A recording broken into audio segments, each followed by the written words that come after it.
Romo, Bruder, Bapak Ibu, saudariku yang terkasih dalam Kristus, berkah dalam. Selamat berjumpa kembali di dalam acara berkah dalam renungan rohani untuk kehidupan kita.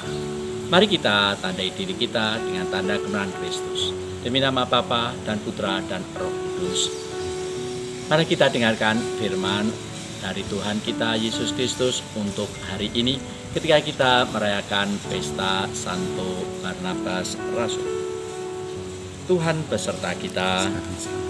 Inilah Injil Yesus Kristus menurut Matius. Sekali peristiwa berkatalah Tuhan Yesus kepada para murid, "Pergilah dan beritakanlah, kerajaan Allah sudah dekat.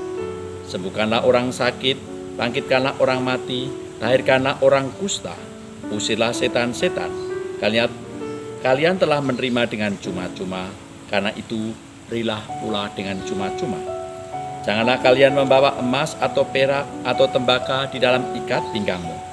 Janganlah membawa bekal di dalam perjalanan. Janganlah membawa baju 2 helai, kasut atau tongkat, sebab orang pekerja patut mendapat upahnya. Apabila kalian masuk kota atau desa, carilah di situ seorang yang layak, dan tinggallah padanya sampai kalian berangkat. Apabila kalian masuk rumah orang, berilah salam kepada mereka. Jika mereka layak menerimanya, salammu itu turun ke atasnya. Jika tidak, salammu itu kembali kepadamu." Demikianlah Injil Tuhan. Romo, Bruder, Suster, Bapak Ibu, saudariku yang terkasih dalam Kristus. Hari ini gereja merayakan pesta Santo Barnabas Rasul. Santo Barnabas Rasul memang tidak termasuk di dalam kelompok para rasul yang seringkali kita pahami, yaitu kelompok 12 yang telah dipilih oleh Tuhan kita Yesus sendiri secara langsung. Tetapi Santo Barnabas adalah pewarta kabar gembira yang handal, yang luar biasa. Maka gereja mengakui, menerima, dan menganggap dia juga sebagai rasul besar di dalam sejarah gereja. Barnabas adalah pribadi yang luar biasa, yang mau terbuka kepada apa yang menjadi rencana Tuhan. Bahkan di dalam peristiwa-peristiwa yang tidak mudah pun dia mau terbuka terhadap bimbingan Roh. Pada waktu itu para murid, teman-teman Barnabas menghadapi kesulitan ataupun mereka gelisah, khawatir karena Saulus yang sering mengejar-ngejar mereka ternyata berubah pikiran, bertobat, mau mengikuti Yesus. Tentu saja perubahan ini tidak bisa begitu saja langsung dipahami, langsung diterima.